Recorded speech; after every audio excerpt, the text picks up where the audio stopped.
이강인 선수의 아시안게임 차출에는 크게 두 가지 문제가 있습니다. 첫 번째는 파리 생제르맹이 이강인의 아시안게임 참여를 허락해 줄 것이냐, 이건데 오늘 클린스만 감독의 인터뷰를 보면 이런 이야기가 나와요. 이강인의 아시안게임 차출과 관련해서 파리 생제르맹과 이야기를 한 것이 있느냐 라고 물어봤더니, 이강인이 파리 생제르맹과 계약할 때 영리하게 계약 조항에 아시안게임에 참여를 허락해 달라는 조항을 넣은 것으로 알고 있다 라는 이야기를 했어요. 물론 이게 100% 사실일지는 모르겠지만 이 이야기가 맞다면 이강인 선수가 아시안게임에 참여하는 건 그렇게 큰 문제가 되지 않을 수가 있거든요. 그리고 지난번에 황선홍 감독도 파리 생제르맹과 긍정적인 논의가 되고 있다 라는 이야기를 했기 때문에 여러 가지를 종합해보면 이강인 선수가 아시안게임에 참여하는 건 그래도 가능성이 높아 보인다 라고 볼 수가 있는데, 여기서 나타나는 두 번째 문제는 9월 A매치 기간에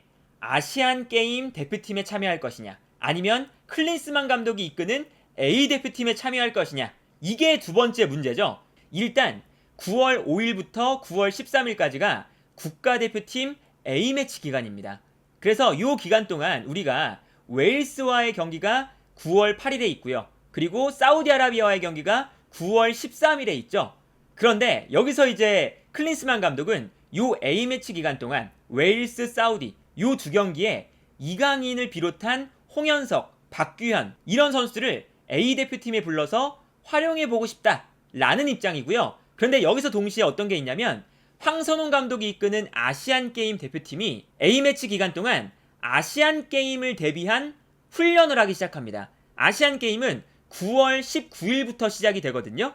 그런데 이 기간 동안 초록색깔이 아시안게임 대표팀 경기예요. 일단 국내에서 펼쳐지는 경기인데 카타르, 키르기스탄, 미얀마 요 세 경기가 23세 이하 아시안컵 예선전이거든요. 그런데 요 세 경기를 황선홍 감독 입장에서는 19일에 아시안게임을 시작하기 때문에 어차피 아시안게임에 23세 이하 대표팀이 참여를 하니까 요 세 경기를 치르면서 아시안게임을 대비하고 싶다 라고 지금 이야기를 하고 있죠. 그러다 보니까 클린스만 감독도 웨일스와 사우디 경기에 이강인을 써보고 싶고, 황선홍 감독도 카타르, 키르기스탄, 미얀마 요 세 경기에 이강인을 쓰고 싶은 상황이에요. 그런데 이 문제는 사실은 어떤 감독이 욕심을 부린다고 얘기를 할 수가 없는 게, 일단 클린스만 감독과 황선홍 감독의 각자의 입장이 이해가 되거든요. 일단 클린스만 감독의 입장을 생각해보면 23세 이하 대표팀에 뽑히는 것보다 성인 대표팀에 뽑히는 게 더 좋은 일이잖아요. 그리고 여기에 대해서 1월에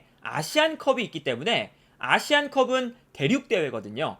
우리가 흔히 생각하는 유로나 네이션스컵이나 코파 아메리카 이런 대회 같은 대륙대회이기 때문에 아시안게임보다 훨씬 더 큰 대회죠. 그러면 이 클린스만 감독 입장에서는 국가대표팀에서 중요한 이강인이라는 선수가 당연히 A대표팀에 합류하는 게 옳은 방향이다 라고 하는 거고, 다만 이제 황선홍 감독 입장에서는 당연히 성인 대표팀에 합류하는 것이 옳은 방향이지만 한국의 특수한 병역 문제라는 걸 생각을 해보면 아시안게임도 선수의 커리어에서 매우 중요한 대회거든요.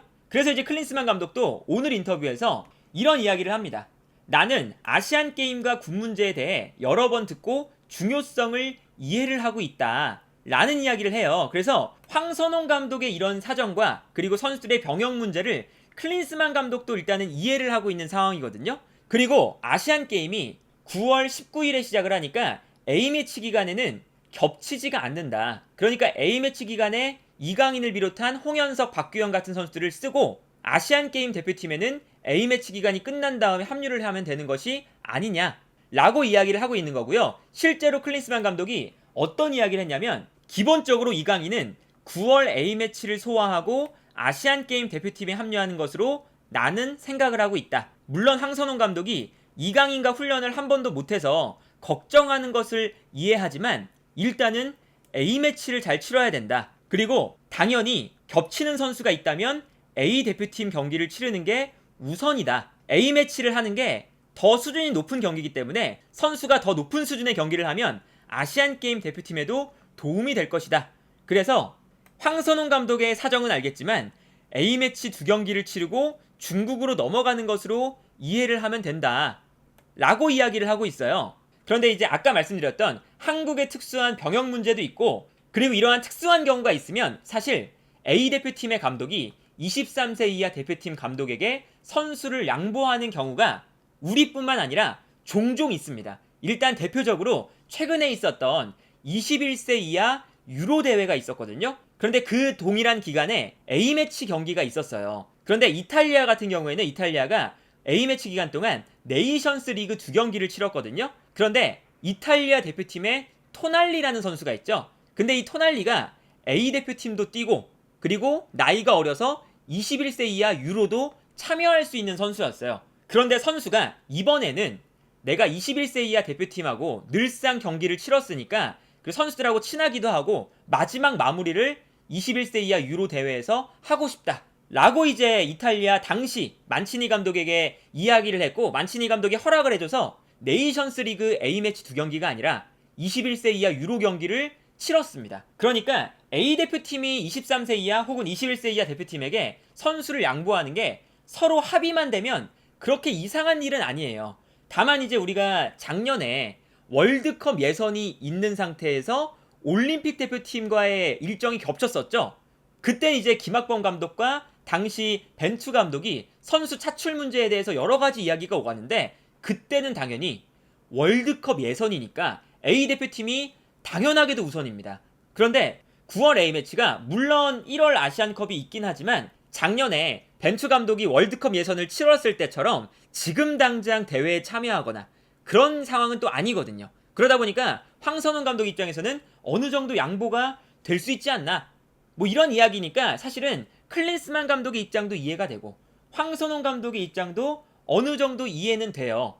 근데 여기서 이제 욕심의 영역으로 넘어가면 이제 어떤 게 있냐면, 황선홍 감독이 약간 욕심을 부리는 게 있습니다. 어떤 거냐? 황선홍 감독의 입장은 지난 인터뷰를 봐도요, 우리는 9월 A매치 기간부터 완전체로 대회를 준비하길 원합니다. 물론 이강인의 문제, A 대표팀의 문제, 그리고 이강인의 소속팀인 파리 생제르맹과의 그런 협의, 여러 문제가 발생할 수 있기 때문에 어떻게 될지 모르겠지만 황선홍 감독의 입장은 이겁니다. 아시안게임이 9월 19일에 시작을 하기 때문에 어차피 A매치 기간이 9월 5일부터 13일까지라면 9월 5일부터 이강인 선수, 그리고 뭐 홍현석부터 시작해서 박규현까지 아시안게임 대표팀에 참여를 해서 9월 19일까지 같이 훈련을 받으면서 조직력을 다지면 되지 않느냐라는 건데, 이거는 약간 욕심의 영역에 가까워요. 왜냐면 요 캘린더가 이강인 선수의 일정을 표시한 달력인데, 이강인 선수가 일단은 9월 4일에 리옹과의 경기가 예정되어 있습니다. 그리고 A매치 기간이 끝나자마자 그 주말에 니스와의 리그한 경기가 또 예정이 돼 있어요. 그런데 황선홍 감독은 9월 5일부터 아예 아시안게임 대표팀에 참여를 해서 바로 그냥 아시안게임을 시작을 하자라는 거예요. 파리 생제르맹 입장에서는 A매치 기간이 끝나면 14일부터 다시 파리 생제르맹으로 이강인이 복귀를 해서 우리는 17일에 이강인을 스쿼드 플레이어로 활용을 할 거다 라는 거거든요. 일단 이거는 파리 생제르맹이 이제 뭐 우리로 치면 월급을 주는 회사이기 때문에 당연히 A매치가 끝나고 복귀를 할 때 파리 생제르맹에게 그 권리가 있습니다. 근데 황선홍 감독이 지난번에도 인터뷰를 어떻게 했냐면, 여기서 파리 생제르맹과 논의를 하고 있다. 우리는 A매치 기간이 끝나고 요 기간에도 이강인이 파리로 돌아가는 게 아니라 그냥 아시안게임 대표팀에 있으면 되지 않느냐 라는 거거든요. 그리고 이 카타르, 키르기스탄, 그리고 미얀마 요 세 경기가 한국에서 치러져요. 창원에서 경기가 있거든요. 그러니까 황선홍 감독의 입장은 9월 5일부터 국내로 들어와서 아시안게임 대표팀에 참여를 하고 그 다음에 파리로 돌아갔다가 다시 아시안게임 대표팀에 합류하면 너무 체력적인 소모가 크니까 그냥 쭉 아시안게임을 치러라 라는 건데, 이거는 파리 생제르맹에게도 좋지 않지만 이강인 선수에게도 좋지 않은 선택일 수가 있어요. 왜냐면 물론 이제 뭐 황선홍 감독 입장에서는 미리미리 같이 발을 맞춰서 뛰는 게 아시안게임 대표팀에도 좋고, 그리고 아시안게임 대표팀에 참여하는 선수들한테도 당연히 이강인이라는 주축 선수가 참여를 해서 같이 발을 맞추면 성적을 내는데 더 좋은 건 사실이에요. 그런데 일단은 이강인 개인만 생각을 해보면, 그리고 뭐 홍현석이나 박규현도 마찬가지입니다. 일단 이강인은 파리 생제르맹으로 이적한 지 얼마 되지 않았죠. 그리고 파리 생제르맹에 합류해서 지금 붙박이 주전으로 활약하고 있는 것도 아니에요. 주전 자리가 확고하지가 않아서 지금 뭐 오른쪽에도 나와보고 왼쪽에도 나와보고 중앙 미드필더도 나와보고 이럴 예정이고요. 그리고 파리 생제르맹이 지금 스쿼드에서 공격 라인을 더 강화할 예정이기 때문에 이강인 선수가 공격수로 배치가 될지 중앙 미드필더로 뛸지 이것도 지금 불명확한 상황입니다. 그리고 파리 생제르맹이 감독도 이번 시즌에 새로 바뀌었죠. 그러면 사실은 감독도 새로 바뀌고 이강인 선수도 팀을 새롭게 바꾼 상태라서 시즌 초반에 새로운 감독의 새로운 전술에 녹아드는 모습을 보여주는 게 이번 시즌 주전 자리를 차지하는데 굉장히 중요한 포인트거든요. 그런데 일단 이강인 선수가 9월 4일 리옹전까지 지금 리그 2라운드까지 치러졌잖아요. 요 리옹과의 경기가 리그 4라운드거든요. 그러니까 지금 리그 3라운드와 4라운드 두 경기밖에 지금 남지 않았어요. 그런데 황선홍 감독의 플랜대로 이강인이 9월 5일부터 아시안게임 대표팀에 참여를 해서 19일에 있는 한국과 쿠웨이트의 아시안게임 첫 번째 경기를 시작을 같이 하게 된다면 어떤 문제가 발생을 하냐면 일단 17일에 있는 니스와의 경기를 이강인이 놓치게 됩니다. 그리고 아시안게임을 시작을 하게 되면 어차피 챔피언스리그 첫 번째 경기를 놓치게 돼요. 그리고 그 주에 있는 마르세유와의 경기도 놓치죠. 그리고 아시안게임이 언제 끝나냐면 10월 7일에 끝나거든요. 결승전까지 올라간다는 전제하에. 그러면 아까 앞에 일정을 살펴보면 니스와의 경기, 챔피언스리그 조별리그 1차전, 마르세유와의 경기, 그리고 10월 1일에 있는 클레르몽과의 경기, 그 다음에 10월 4일과 5일에 있는 챔피언스리그 조별리그 2차전, 그리고 아시안게임 결승전까지 올라갔을 때 10월 8일에 있는 스타드덴과의 경기가 사실은 뛰기가 어려우니까 요 경기도 이강인 선수가 빠지게 돼요. 그러면 총 아시안게임 기간 동안 6경기를 빠지게 되는 거거든요. 그런데 또 문제가 뭐냐면 10월 8일 요 이후에 또다시 10월에 A매치 기간이 있어요. 그래서 우리가 10월 13일에 한국과 튀니지의 A매치가 잡혀있죠. 그런데 이것도 갔다 오면 이제 파리 생제르맹과 스트라스부르의 경기가 22일 날 있는데 요 경기까지 이강인 선수가 컨디션 관리가 될지가 의문이죠. 그래서 이 경기까지 놓칠 수가 있습니다. 지금까지 이강인 선수가 2경기밖에 치르지 않았고 그리고 9월 A매치 전까지 2경기가 남아있는 상태에서 만약에 이 2경기까지 다 나온다면 시즌 초반에 4경기를 뛰는 거잖아요. 시즌 초반에 4경기를 뛰고 아시안게임에 그냥 거의 몰두를 해버리면 10월 중순까지 7경기를 놓칩니다. 그러니까 이 파리 생제르맹이 시즌 초반에 뛴 경기보다 뛰지 않는 경기가 더 많은 거예요. 그러면 엔리케 감독의 눈에는 당연히 이강인 선수가 없을 때 그 기간 동안 혹시나 되게 뛰어난 활약을 펼치는 선수가 있다면 그 선수가 이강인 선수가 돌아온다고 하더라도 컨디션을 끌어올리는 기간 동안은 이강인 선수가 주전이 아니라 엔리케 감독의 눈에 띄는 선수가 먼저 주전 자리를 차지할 수 있는 기회를 얻게 되겠죠. 그러니까 이게 이강인 선수 입장을 생각을 해보면 10월 17일 최대한 경기를 뛸 수 있으면 파리 생제르맹에서 경기를 뛰는 게 주전 자리를 확보하는데 훨씬 더 나은 선택입니다. 그리고 만약에 요 A매치 기간을 아시안게임 대표팀에서 보내잖아요. 그럼 또 문제가 뭐냐면 우리가 웨일스와의 경기와 사우디 요 2경기는 유럽에서 치러지죠. 그렇기 때문에 이강인의 입장에서는 리옹과의 경기가 끝난 다음에 장기간 비행을 하지 않고 바로 그냥 웨일스로 넘어가서 A매치 2경기를 하면 되는 거거든요. 그리고 나서 파리 생제르맹으로 다시 돌아오면 되는 거니까 체력적인 소모가 엄청나게 크진 않죠. 그런데 만약에 이 A매치 기간 동안 아시안게임 대표팀에 가게 된다면 아까 말씀드렸던 것처럼 카타르, 키르기스탄, 미얀마 이 3경기가 한국에서 펼쳐집니다. 그러면 이강인 선수가 리옹과의 경기가 끝나고 한국으로 들어와야 되죠.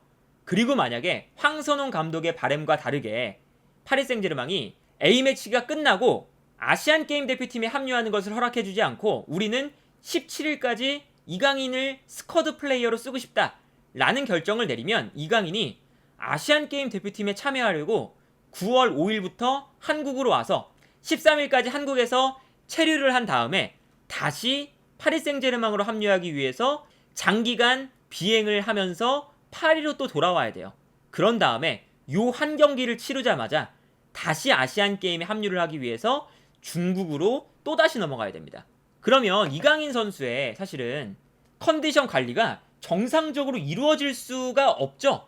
파리 생제르맹 경기를 치른 다음에 아시안게임 대표팀에 합류하기 위해서 한국으로 왔다가 그리고 다시 파리 생제르맹의 경기를 하기 위해서 경기를 하러 와서 한 경기만 치르고 곧바로 하루 뒤에 아시안게임 시작을 위해서 중국으로 건너가야 된다. 요 일정은 이강인 선수에게 너무나 살인적인 일정이기 때문에 여러 가지를 고려해 봤을 때 일단은 현실적으로 유럽에서 뛰는 이강인, 홍현석, 박규현 이런 선수들의 아시안게임 합류는 선수를 위해서도 그렇게 좋은 일은 아닌 것 같다 라는 생각은 들어요. 그리고 여기에 대해서 이강인 선수가 빠져도 우리 아시안게임 대표팀이 아시안게임에서 조별리그를 통과하는데 기본적으로 무리가 없어야 됩니다. 이거는 사실 아시안게임 자체가 피파 주간 대회도 아니고요. 중요한 대회가 아니에요. 일반적으로는. 그런데 우리는 병역 문제가 걸려있기 때문에 중요한 대회인 거거든요. 그러니까 우리가 애초에 이 아시안게임에 참여하는 국가들 중에서 사실 뭐 일본, 이란 이런 팀들을 빼면 애초에 스쿼드가 압도적으로 좋은 상태에서 다른 팀들은 요 대회를 중요하게 생각을 하지 않고 있어요. 그러니까 우리만 엄청나게 열을 내는 상황이거든요. 이런 상황에서 조별리그 3경기 쿠웨이트, 태국, 바레인 요 3팀을 만나서 이강인이 없다고 조별리그에 문제가 생긴다. 혹은 홍현석이 없다고 조별리그에 문제가 생기면 사실 우리 아시안게임 대표팀의 문제가 매우 크다고 볼 수가 있는 거죠. 그렇기 때문에 이제 유럽에 있는 그 선수들의 아시안게임 대표팀 합류를 조금 더 여유롭게 생각을 해줬으면 좋겠다 라는 생각이 들고요. 그리고 이 이강인 선수의 이 체력적인 관리가 진짜 참 중요해 보이는 게 이런 거예요. 일정을 보시면 9월 4일에 일단 주말 리옹 경기가 있고 A매치에 주중 경기 A매치 경기가 있고 그리고 주말에 다시 파리 생제르맹 경기가 있고 그리고 아시안 게임을 시작하면 주중 주말 계속해서 경기가 또 있고 그리고 곧바로 A매치가 시작되니까 주중 경기가 또 있을 거고 그 다음에 또 파리 생제르맹을 복귀하면 또 주중 주말 경기가 챔피언스 리그가 있기 때문에 또 펼쳐져요. 그러니까 이제 이강인 선수의 이 체력적인 관리가 기본적으로는 매우 중요해 보인다. 그리고 이렇게 어린 선수들, 특히나 A 대표팀도 할 수 있으면서 연령별 대표팀도 할 수 있는 이런 선수들의 이제 특징 중에 하나가 뭐냐면 각 대표팀과 그리고 클럽에서 이 선수를 쓰길 원해요. 그래서 여러 팀들을 불려가면서 정말 한 시즌에 어린 나이임에도 불구하고 혹사를 당하거든요. 그러다가 문제가 생기는 경우가 종종 있죠. 그래서 예전에 그 선수협회에서도 페드리가 올림픽 대표팀도 참여하고 A 대표팀도 참여하고 바르셀로나에서 완전 핵심 주전으로 매경기 나오니까 선수협회 차원에서 페드리를 조금 쉬게 해줘야 된다 라고 성명문을 냈었을 때도 있었어요. 페드리도 어린 나이인데 워낙에 잘하니까 여러 대표팀을 막 불려다녔거든요. 그러니까 이제 그런 일이 발생하지 않으려면 특히나 이강인은 이제 한국이라는 아시아에 속해 있는 선수이기 때문에 아시아와 유럽을 오가야 되는 지금 상황이다 보니까 체력적인 관리를 일단 대표팀 차원에서 그리고 클럽 차원에서 이 이강인 선수의 그런 일정을 잘 조율했으면 좋겠다 라는 생각이 들고 이런 조율은 어쨌든 축구협회가 잘 해야 되는 부분이에요. 왜냐하면 축구협회의 존재의 의의는 이 선수들이 최상의 컨디션에서 경기를 할 수 있도록 시스템을 만들어주는 역할이잖아요. 뭐 일정부터 시작해서 뭐 트레이닝부터 시작해서 뭐 훈련 센터라던가 여러 가지 환경을 좋게 만들어주는 것이 축구협회가 존재하는 의의이기 때문에 여기서 축구협회가 잘 이강인 선수의 아시안게임 그리고 A 대표팀 그리고 파리 생제르맹 요 3자 안에서 이강인 선수가 무리가 가지 않는 선에서 그리고 최고의 활약을 펼칠 수 있는 선에서 일정 조율을 잘 했으면 좋겠다 라는 생각이 드네요.